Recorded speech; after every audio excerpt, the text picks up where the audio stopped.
तो हाँ जी, देखो जी, आपका नाम है मनोहर और ये आपकी जन्म कुंडली का चार्ट है। कुंडली आपकी बनी है कन्या लगन की, राशि आपकी बनी है सिंह राशि। कुंडली की बात की जाए, कुंडली कैसी है? ग्रह अच्छे भी हैं, कुछ ग्रह खराब भी हैं। पूरा विस्तार से आपको मैं समझाऊंगा, लेकिन ये सब कुछ बताने से पहले आपको मैं थोड़ी सी बेस की जानकारी पहले समझा देता हूँ, ताकि जो आपको मैं भविष्यवाणी बताने वाला हूँ वो आपको अच्छी तरह से समझ आ जाए। तो बेस की जानकारी ये है कि जो कुंडली होती है इसमें टोटल 12 ग्रह होते हैं और 12 ग्रहों से कुछ ना कुछ देखा जाता है। तो 12 ग्रह कौन से हैं, सबसे पहले आप वो समझ लो, और वो मैं 12 ग्रह लिख भी देता हूँ। ये है आपका, देखो जी, पहला ग्रह, ये दूसरा ग्रह, तीसरा ग्रह, चौथा, पांचवा, छठा ग्रह, ये है सातवां ग्रह, आठवां, नौवां, 10वां, 11वां और ये लास्ट वाला 12वां ग्रह। ये जो मैंने 12 ग्रह लिखे हैं, इन 12 ग्रहों से कुछ ना कुछ आपके बारे में पता किया जाएगा। जैसे कि ये जो पहला ग्रह है, पहले ग्रह से आपका भाई शरीर देखा जाएगा, आपकी हेल्थ देखी जाएगी, आपका स्वभाव, आपका रंग रूप, आपकी पर्सनैलिटी, सर मस्तक पहले ग्रह से देखेंगे। दूसरा ग्रह आपके है धन जोड़ने का ग्रह। तीसरा ग्रह छोटे भाई बहनों का है। ये चौथा ग्रह आपकी माता, मकान, वाहन का है। पांचवा ग्रह बच्चों का। छठा ग्रह शत्रु रोग कर्जे का है। और ये सातवां घर है आपकी पत्नी का घर। आठवें घर से आपकी उम्र देखी जाएगी। नौवें घर से भाग्य देखेंगे। 10वां घर आपके काम काज का है। 11वां घर है बड़े भाई बहन, इच्छा पूर्ति। और 12वें घर से आपके खर्चे देखे जाएंगे। तो आपने दो बातें मेरी नोट कर लेनी है। पहली बात, जो मैंने 12 ग्रह आपको बताए हैं वो याद कर लो आप सबसे पहले। दूसरी बात, इन 12 ग्रहों से क्या क्या देखा जाएगा वो याद कर लो। अब आप ये देखो कि आपने देखना क्या है, आपका सवाल क्या है वो घर देखो। जैसे कि आपका सवाल क्या है आपके काम काज को लेके, तो भाई काम काज का कौन सा घर मैंने बोला है? 10वां घर। तो अगर आपका सवाल है काम काज को लेके, ये 10वां घर देखा जाएगा। और 10वें घर में देखो जी क्या लिखा है, तीन। तीन है मिथुन राशि। मिथुन राशि का जो मालक है वो है बुध। तो आपके काम काज के लिए हमें बुध को देखना पड़ेगा। ऐसे ही ये पांचवा घर आपके मैंने बच्चों का बोला है। अगर आपने अपने बच्चों के बारे में जानना है, पांचवा घर देखेंगे। और पांचवें घर में 10 लिखा है, 10 है मकर राशि, मालक बना शनि। तो आपके बच्चों के लिए हमें शनि को देखना पड़ेगा। मेरा देखो जी कहने का मतलब ये है कि आपने जो कुछ देखना है कुंडली का, वो घर देखना होगा आपको। और उस घर का जो मालक बना है वो मालक आपने देखना है कि घर का मालक बना कौन है, कहाँ जाके बैठा है। अब आपको देखो जी मोटा मोटा बेस की जानकारी समझ आ चुकी है। अब बात करते हैं भविष्यवाणी की। और भविष्यवाणी में सबसे जरूरी है दशा देखनी। और जो दशा होती है दो प्रकार की होती है, एक महादशा, एक अंतरदशा। महादशा बड़ी होती है जो कि आपके ऊपर चली हुई है राहु ग्रह की, और ये 2014 से चली हुई है, और ये 2032 में जाके खत्म होगी। इसका मतलब ये है कि आपके जीवन के ऊपर वर्तमान में जो बड़ा असर अभी चल रहा है आज के समय में, वो है राहु ग्रह का। क्योंकि राहु की महादशा चल रही है, और राहु का आपके ऊपर कितना असर है? 80%। मतलब आपकी 100 में से जो 80% लाइफ है अभी, वो 80% आपके साथ जो भी कुछ आपकी लाइफ में हो रहा है राहु की वजह से हो रहा है। जो भी आप चाहे काम कर रहे हैं, खा रहे हैं, पी रहे हैं, कुछ भी, वही कारण है राहु। और बाकी बचा 20% आपके ऊपर असर है बुध का, जिसकी चल रही है अंतरदशा। ये 8वां महीना 22 से चली हुई है, तीसरा महीना 25 में जाके खत्म होगी। तो मैंने क्या आपको बोला कि आपके जीवन में जो भी कुछ आपके साथ हो रहा है इन दो ग्रहों की वजह से हो रहा है, राहु और बुध की वजह से। और दोनों में भी जो बड़ा असर किसका है? राहु का। राहु का 80% असर है, और बुध का सिर्फ 20%। मतलब आपके जीवन के ऊपर जो असर है, आपकी लाइफ में जो भी कुछ हो रहा है, चाहे आपके दुश्मन बढ़ रहे हैं, चाहे आपका काम काज नहीं चल रहा, चाहे आपकी हेल्थ खराब हो रही है, वो कहीं ना कहीं कारण ये राहु है। अब हम आपके मैं पहले राहु को देखूंगा कि राहु अच्छा है कुंडली में जब बुरा है। अगर तो भाई अच्छा निकला फिर तो देगा अच्छे फल, अगर बुरा निकला फिर बुरे फल देगा। अब देखो जी, आप मेरे से अगर पूछते हैं कि राहु अच्छा है या बुरा है, तो मैं आपको बोलूंगा आपका जो राहु है वो मुझे बहुत बड़े लेवल पे खराब लगा है। ये आपका राहु अच्छा मुझे नहीं लगा, ये आपको ज्यादा खराब फल देगा। ऐसा क्यों? राहु आपका यहाँ पे बैठा है, देखो यहाँ पे देखो, राहु है, साथ में सूर्य है, शनि है, बुध है, शुक्र है। कितने मतलब 5 ग्रह आपके बैठे हैं इस 7वें घर में आके। ये जो राहु है, सवाल की खराब है क्यों, उसके दो तीन कारण है। दो तीन कारणों से खराब है। सबसे पहले तो ये देखो कि राहु बैठा कहाँ पे है, सातवां घर। और ये सातवां घर किसका, मैंने बोला था ये जो सातवां घर होता है, ये सातवां घर है आपकी भाई पत्नी का घर, कि आपकी पत्नी कैसी होगी। इसके अलावा सातवां घर आपकी डेली की इनकम का है, कि आपकी डेली की इनकम कैसी होगी। और सातवां घर होता है साझेदारी के कामों का घर, अगर आप पार्टनरशिप में काम करते हैं फायदा होगा या नहीं, सातवें घर से देखेंगे। तो सातवें घर से तीन चीजें देखी जाएंगी। सातवां घर आपकी पत्नी का है, डेली की इनकम का और साझेदारी के कामों का। अब देखो जी, सबसे पहले सातवें घर में जो राहु है, मैंने जैसे बोला कि आपका मुझे लगा है खराब। सबसे पहला कारण खराब होने का है कि आपकी कुंडली में बना है काल सर्प दोष।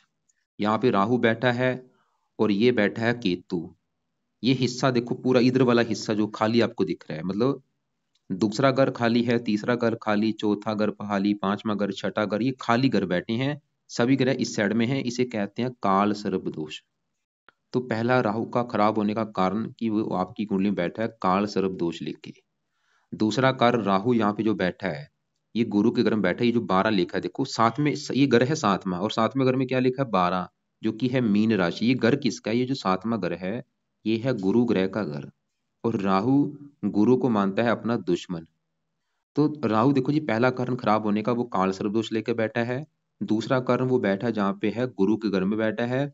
और तीसरा कारण यहाँ पे देखो जी, राहु सूर्य के साथ भी बैठा है, ग्रहण दोष बना है। राहु आपका जो है वो दूसरे ग्रहों को भी खराब कर रहा है। राहु ने यहाँ पे सूर्य को भी खराब कर दिया, शनि को भी खराब कर रहा है, क्योंकि राहु एक अच्छा ग्रह नहीं होता, ये दानव ग्रह होता है। अब सवाल कि राहु आपको खराब फल देगा क्या। अब खराब फल समझो। सबसे पहली बात देखो जी, जैसे कि मैंने आपको बोला कि आपका जो बना है काल सर्प दोष, जब ये किसी की कुंडली में बनता है, उस बंदे को लाइफ में काफी स्ट्रगल करना पड़ता है। तो हाँ जी, मैं बोल रहा था जो काल सर्प दोष जब किसी की कुंडली बनता है, जैसे आपकी कुंडली बना है, ये जो काल सर्प दोष है, ये बंदे को आगे बढ़ने नहीं देता। ये लाइफ में बहुत सारी दिक्कतें पैदा करता है, रुकावटें पैदा करता है, स्ट्रगल कराता है, मेहनत का फल नहीं मिलता। और भी दुश्मन बढ़ते हैं, जैसे आपने बोला था दुश्मन बढ़ रहे हैं, ये राहु ही कारण है। दुश्मनों का बढ़ना, मेहनत का फल ना मिलना, मानसिक चिंता होना, ये चीजें पैदा करता है। तो ये चीजें लिख लो जो अभी मैंने बोली है। ये सबसे पहला तो ये जो कालसर्प दोष है, ये आपको बुरे फल देगा, मतलब आगे बढ़ने में दिक्कतें, रुकावटें, स्ट्रगल। इसके अलावा राहु जहाँ बैठा है उस घर की ज्यादा हानि करेगा। कहाँ बैठा है, सातवें घर में। और सातवां घर किसका है, पत्नी का घर है। ये आपकी पत्नी के सुख में कमी कर देगा, आपको पत्नी संबंधी दिक्कतें आएंगी भाई, ये कन्फर्म है। लेकिन आपकी पत्नी के लिए सातवें घर में ये जो पांच ग्रह बैठे हैं, इन पांचों को देख के डिसाइड होगा पत्नी के बारे में। तो पांचों ग्रहों को मैं बारी बारी से देखूंगा। पहले अभी हम राहु की बात कर रहे हैं। तो राहु सातवें घर में क्योंकि दुश्मन के घर में बैठा है, जो कि पत्नी का घर है, तो राहु की वजह से आपको पत्नी संबंधी भी दिक्कतें आएंगी, पक्का कन्फर्म है। वो दिक्कतें क्या होंगी, जहाँ तो आपकी पत्नी से बनेगी नहीं, या पत्नी से तलाक हो सकता है, या आपका विवाह होगा नहीं, या मतलब कोई ना कोई विवाह के सुख में कमी कर देगा ये राहु आपके। इसके अलावा सातवां घर किसका है, दिल्ली की इनकम का। आपको दिल्ली की इनकम को लेकर दिक्कतें आएंगी। और सातवां घर है साझेदारी के कामों का। अगर पार्टनरशिप में काम करेंगे फायदा बिल्कुल नहीं होगा। कभी जीवन में बोल के पार्टनरशिप में काम मत करना। इसके अलावा राहु की तीन दृष्टियां, पांचवी यहाँ पे 11वें घर के ऊपर, यहाँ पे शत्रु राशि है। लाभ प्रॉपर आपके कामकाज में लाभ नहीं होगा, इच्छाएं पूरी नहीं होने देगा, लगन को देखेगा, स्ट्रगल भी कराएगा। और इसके अलावा तीसरे घर को देखा, नीच राशि इस घर की, थोड़ा सा भाग दौड़ जीवन में ज्यादा होगी। और भी जैसे कि राहु, जैसे मैंने बोला सूर्य के साथ बैठे, ये ग्रहण दोष होता है। ये ग्रहण दोष की वजह से भी लाइफ में स्ट्रगल करना पड़ता है, दिक्कतें परेशानियां। शनि के साथ बैठा है ये, संतान से मनमुटाव या संतान संबंधी चिंता, क्योंकि ये दूसरे ग्रहों को भी खराब कर रहा है। इसकी वजह से कई योग बने हैं। राहु सूर्य के साथ बैठा होता है तो ग्रहण दोष बनता है, शनि के साथ बैठा होता है मांदी योग बनता है, बुध के साथ भी बैठा है, शुक्र के साथ बैठा है लंपट योग बनता है। तो कहने का मेरा मतलब बस ये है कि अगर आपने राहु ग्रह को सही कर लिया, लिख के दे रहा हूं, लाइफ में चेंज आ जाएगा। क्योंकि सबसे ज्यादा खराब खराब आपका राहु है, उसी की चल रही है दशा।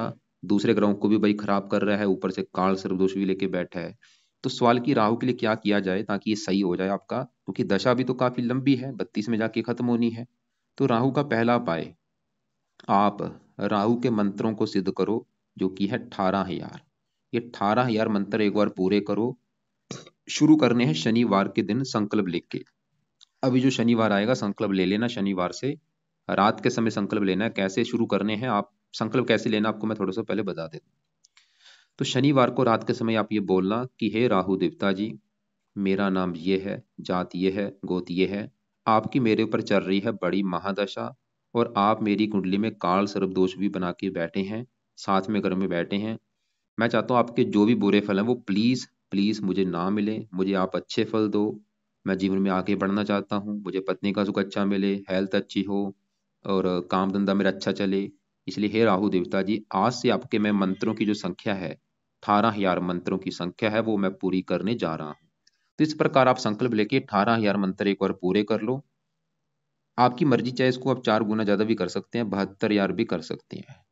लेकिन अगर आपको लगता है कि भाई 72,000 तो नहीं कर पाऊंगा, तो 18,000 कम से कम तो करो। और ये 18,000 कितने दिन में करने हैं? चाहे 40 दिन लगे आपके, चाहे 21 दिन लगे, चाहे 11 दिन लगे, मंत्र पूरे करने हैं। और मंत्र पूरे करने के बाद क्या करना? छोड़ देना। फिर आपने दूसरा उपाय शुरू करना है राहु का, वो है राहु कवच का पाठ पढ़ना। ये पाठ है, पहला मंत्र था, ये पाठ है, पाठ बोल के किया जाता है। और ये पाठ है 2 मिनट का पाठ। हर जानना आपने 2-3 पाठ पढ़ने हैं, या इस पाठ को सुन लिया करो ऑडियो लगा के, या पढ़ लिया करो रात के समय। तीसरा उपाय, आपने राहु स्रोत का पाठ पढ़ना शुरू करना है, या इसको भी सुनना है, ये भी 1-2 पाठ पढ़ा करो। अब देखो मैंने क्या बोला कि सबसे पहले तो मंत्र पूरे करो, ये पाठ बाद में शुरू करना है। पहले मंत्र एक बार जब कंप्लीट आपके हो जाएंगे कि हाँ भाई आज मंत्र मैंने आपने खत्म कर लिए हैं, उसके बाद फिर ये पाठ पढ़ने शुरू करने हैं, राहु कवच का पाठ और राहु स्रोत का पाठ। चाहे इसको पढ़ लिया करो, नहीं पढ़ना आता ऑडियो लगा के सुन लिया करो। चौथा उपाय, आपने राहु का दान करना है, जो कि है सतनाजे का दान। ये सतनाजा पंछियों को रोजाना डालो। और भी इसके दान होते हैं, कंबल का दान कर दिया करो। दान की वीडियो आपको मैं भेजूंगा, उसको देख लेना क्या दान होते हैं। इन 4 उपाय के अलावा एक आपको मैं राहु की वीडियो भेजूंगा 25 उपाय वाली, उसमें लिख रखे हैं राहु के 25 उपाय। वो 25 उपाय कौन से होते हैं वो भी आप जाके वीडियो देख लेना। उसमें से मतलब आपको जो उपाय सही लगे वो भी आप जरूर करो, क्योंकि भाई जितने ज्यादा आप उपाय करेंगे उतना ही आपको फायदा होगा। अब हमने क्या देखा कि आपके ऊपर राहु की दशा है, वो आपको मैं बता चुका हूँ, वो आपका मुझे अच्छा नहीं लगा। अब आगे बढ़ते हैं, आपके ऊपर चल रही है बुध की भी अंतरदशा, जो कि 8वां महीना 22 से चली हुई है, तीसरा महीना 25 में जाके खत्म होगी। तो बुध की बात की जाए तो बुध भी यहीं पे बैठा है, देखो आपका 7वें घर में। ये जो बुध है यहीं पे बैठा है। अब सवाल है कि बुध कैसा है, तो बुध देखो जी कहाँ बैठा है, 7वें घर में। और 7वें घर में क्या लिखा है, 12, जो कि है मीन राशि। और ये मीन राशि में बुध जो बैठता है वो नीच का हो जाता है। मतलब एक बहुत ही नेगेटिव बात यहाँ पे क्या निकली है कि भाई बुध भी आपका मुझे खराब लगा है। क्यों? क्योंकि वो 7वें घर में नीच का बैठा है, और नीच का होने की वजह से ये आपको खराब फल देगा। क्या खराब फल देगा? बुध जिन घरों का है मालक, मालक किस घर का है? बुध किस कुंडली में 2 घर हैं। एक तो बुध आपका इस घर का मालक है 10वें घर का, और ये पहले घर का भी मालक है। देखो 10वां घर जो होता है, ये घर होता है आपके काम काज का घर। तो 10वें घर में क्या लिखा है, 3, 3 है मिथुन राशि, मालक बना बुध। तो काम काज के लिए 10वां घर और 10वें घर के मालक बुध को देखना पड़ेगा, और वो भाई नीच का बैठा है। क्या होगा? बुध की वजह से आपके काम काज में दिक्कतें लगी रहेंगी। और बुध इस पहले घर का भी मालक है। पहले घर में 6 लिखा है, कन्या राशि, मालक बना बुध। और पहला घर किसका है? पहला घर आपका शरीर है। शरीर, सेहत, स्वभाव, रंग रूप, ये चीजें कैसी होंगी? पहले घर के मालक बुध को देखना पड़ेगा। और नीच का चला गया क्या होगा? बुध की वजह से हेल्थ भी खराब होगी आपकी, आपको बीमार कर देगा, रोगी बना देगा। और बुध 7वें घर में नीच का बैठा, पत्नी घर में, बुध की वजह से पत्नी संबंधी भी दिक्कतें आपको आएंगी भाई। तो मतलब बुध के भी आपको उपाय करने पड़ेंगे। और लिख लो कि अगर आपने बुध ग्रह को सही कर लिया, क्या फायदे होंगे, नीचे आंसर लिखो। सबसे बड़ा फायदा बुध को सही करने से, काम काज आपका बिल्कुल अच्छा हो जाएगा, काम काज में कभी कोई रुकावटें आएंगी नहीं। दूसरा फायदा, हेल्थ अच्छी हो जाएगी, बीमारियों से बचेंगे। तीसरा फायदा, पत्नी को लेकर कोई दिक्कतें नहीं आएंगी। तो बुध के क्या उपाय हैं?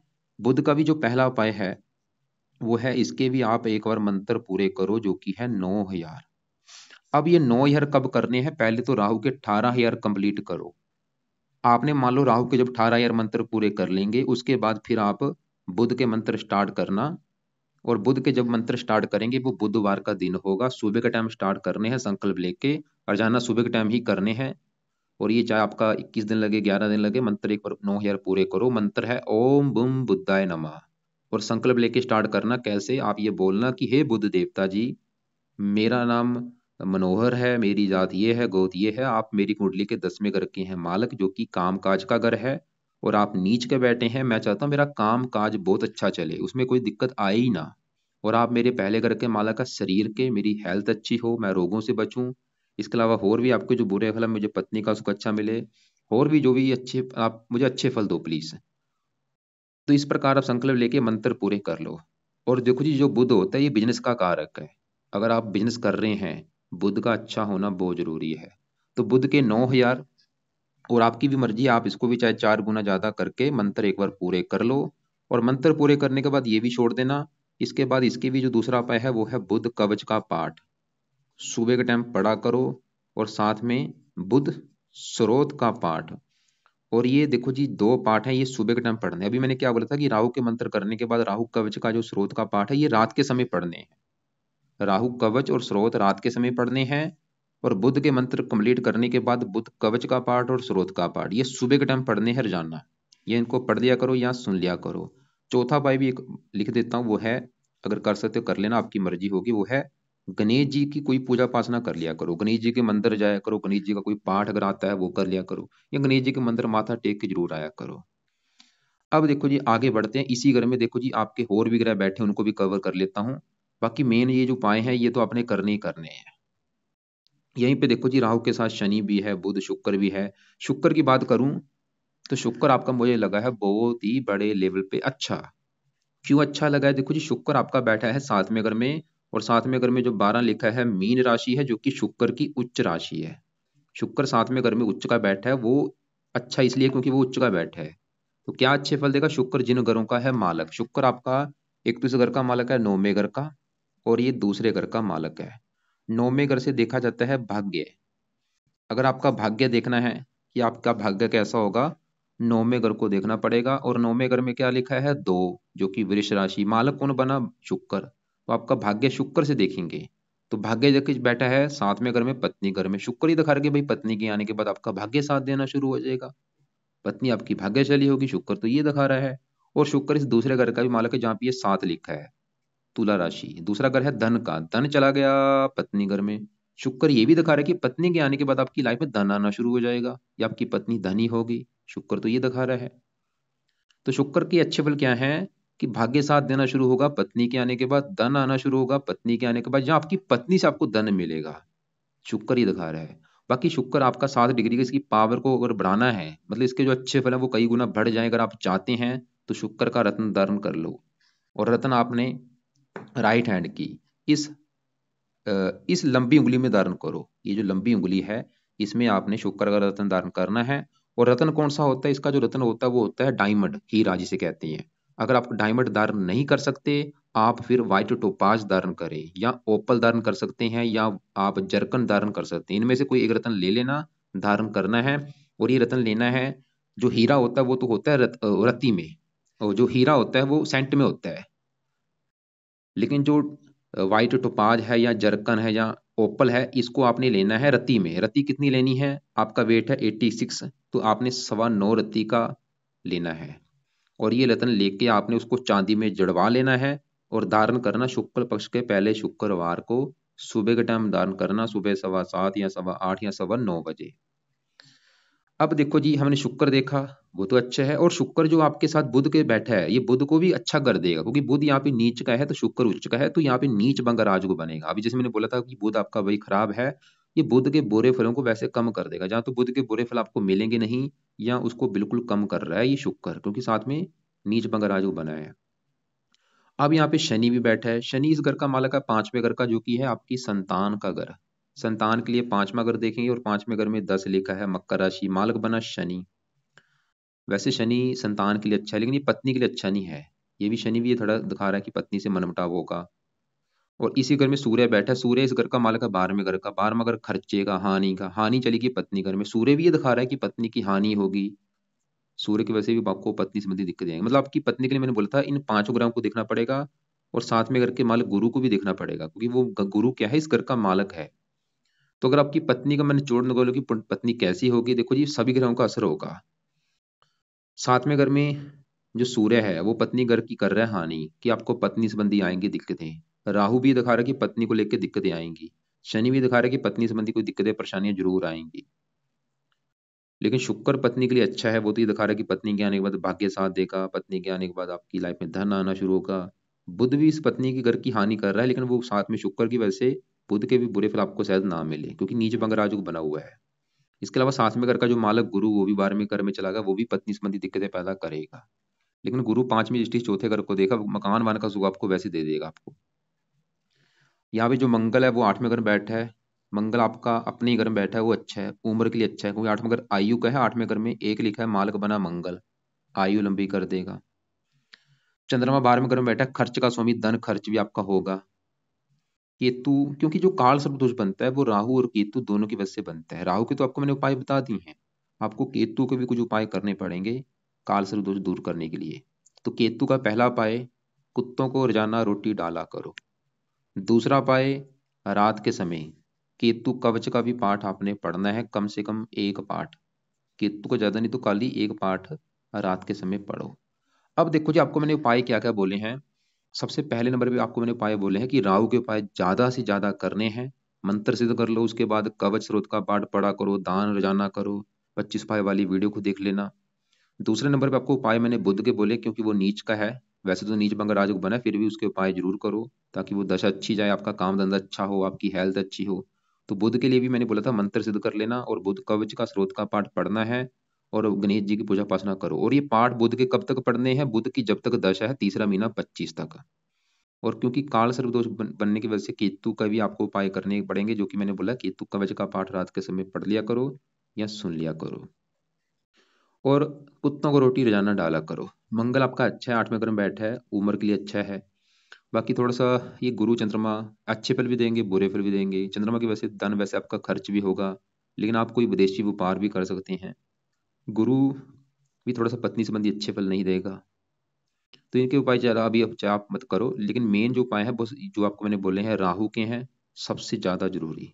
क्योंकि सबसे पूरी कुंडली में ज्यादा मुझे राहु आपका अच्छा नहीं लगा, क्योंकि ये काल सर्प जो बना है आपकी कुंडली में, ये आपको भाई आगे बढ़ने नहीं देगा। खासकर ये पत्नी संबंधी दिक्कतें भी पैदा करेगा आपकी। देखो जी, पूरी कुंडली में मुझे जो सबसे नेगेटिव चीज क्या लगी है कि आपकी पत्नी संबंधी आपको दिक्कतें जरूर आएंगी। बाकी तो सब कुछ ठीक है, लेकिन पत्नी के रिगार्डिंग आपकी कुंडली मुझे अच्छी ज्यादा नहीं लगी।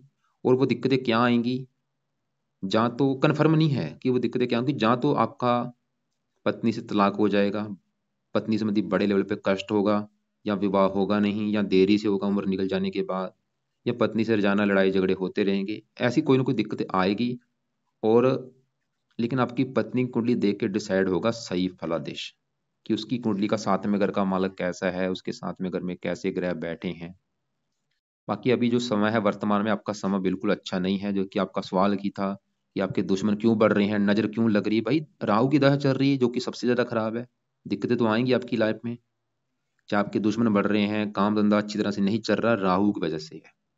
मतलब राहु को सही कर लिया, सारी दिक्कतें दूर हो जाएंगी। तो इसके अलावा आपको मैं और कुछ अलग से वीडियो भेजूंगा, सभी वीडियो को आप देख लेना। कल मुझे कॉल करना दोपहर 1 और 2:30 के बीच में, और आपके जो सवाल होंगे उन सवालों को लिख लेना, कॉल करके मुझे पूछ लेना। फालतू में कोई रत्न धारण नहीं करना, खाली मैंने शुक्र का रत्न बोला है वो आप धारण कर लेना। और एक और काम, सूर्य को सुबह के टाइम जल भी दिया करो। और एक और काम, आपकी कुंडली में आपके जो इष्ट देव है वो है शनि देवता। इष्ट देव की पूजा उपासना बहुत अच्छी होती है, तो इसलिए क्या किया करो, हर शनिवार को शनि मंदिर में माथा टेक के जाया करो। माथा टेक के हर शनिवार को आना ही आना, ये नियम बना लो।